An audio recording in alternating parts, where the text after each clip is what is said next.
Hello, Ancients! Welcome to episode 4 of the Misadventures of Stank and Bohdrum Handbook, the Protectorate. As this episode focuses on probably the most important aspect of our world, I've seen fit to make it slightly longer than usual. And now even longer, having explained that. Anyway, shortly after the war with Skednig, in 461 SCB, a new governing body was established in Great Burn, the Protectorate. Based in an extensive, state-of-the-art and very well-defended complex in the capital of Portismore, it is the duty of our brave women and men, each carefully selected from a pool of volunteers, to ensure any unknown or potentially unsafe technologies and knowledge are retrieved and kept far from the hands, or even the thoughts, of the people of Great Burn. Whenever we hear reports of such threats being found, or when we detect them by other means, we send out a team of agents to set up a dig site on location. Of course, these sites often prove a great temptation for any Great Burnians of a curious disposition, which is most of them. So realising this, our head of state, Zoetic John, ever the progressive thinker, passed a decree allowing a few named individuals access to the sites. Storytellers by trade, these lucky people are allowed to attend and observe any archaeological dig and report their findings back to the people of their village. Most importantly, from their point of view, we even generously allow them to take certain found documents back with them. These documents, of course, we have no use for ourselves, and they tend to consist of your more fantastical writings. Thus the curiosity of the public is sated without giving them access to anything that might actually harm them. But the integration of Skednig technology with our own greatly improved our capacity for mobilisation, allowing us to spread our mission to other lands.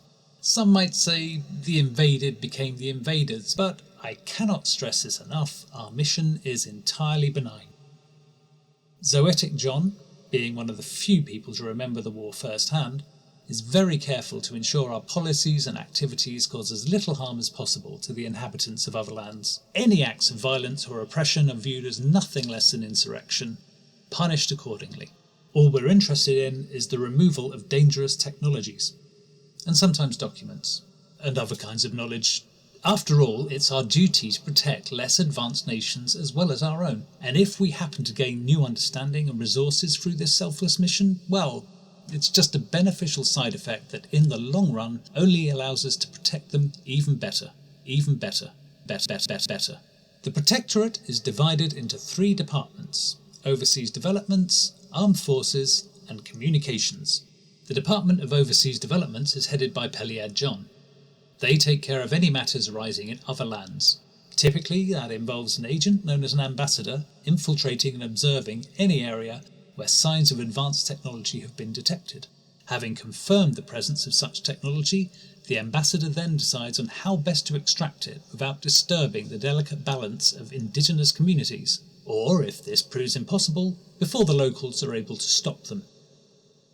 Because of their need for discretion, these agents often use older technology that is less easy to detect. For example, heliographs and messenger pigeons for long-distance communication, or even human-powered aircraft for travel. The armed forces, headed by Ptolemy John, are responsible for the physical protection of Great Burn, as well as Protectorate members both at home and overseas. Because of this, its technology is usually the most dangerous, and the most visible. It currently boasts an impressive fleet of over 20 ironclad warships, all with electric-powered cannons and steam engines capable of almost 20 knots an hour. It goes without saying that Ptolemy is still not satisfied with this and is always looking for ways to increase their capacity. Finally, we come to the Department of Communications. Overseen by Clarion Jane, this unit not only ensures dependable lines of communication between all agents in the field, but also looks after home-based duties such as archaeological digs, management of the Protectorate fortress, and quality control. Quality control is very important. Any new technology must be declared and thoroughly tested before being cleared for use in the field. Whether this always happens, we can't know for sure, but when it does, Clarion's department are responsible for reviewing, logging and reporting on it. Also, should any Protectorate activity result in less than discreet interventions, the Department of Communications will step in with the necessary public relations exercises. Clarion is often heard decrying the amount of responsibilities she has to balance, but as is frequently pointed out to her, none of her team ever have to face angry tribes armed with hand grenades that they think are some kind of fruit, so she should probably be thankful for small mercies.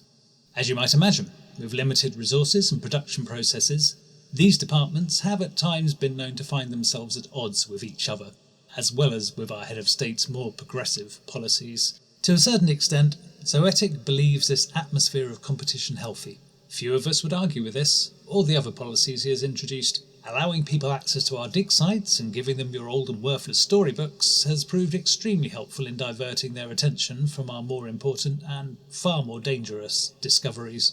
But recently there have been a few grumbles that his progressive ideas might be leading us down a rather irregular path. Most notably, his decision to allow the storyteller Unsafe Bohdrum to accompany Captain Dubrovsk on his missions. In the next episode of the Misadventures of Stank and Bohdrum Handbook, we'll take a more detailed look at the character and abilities of Unsafe Bohdrum, and try to come up with some kind of reason why Zoetic might have considered his appointment an appropriate one.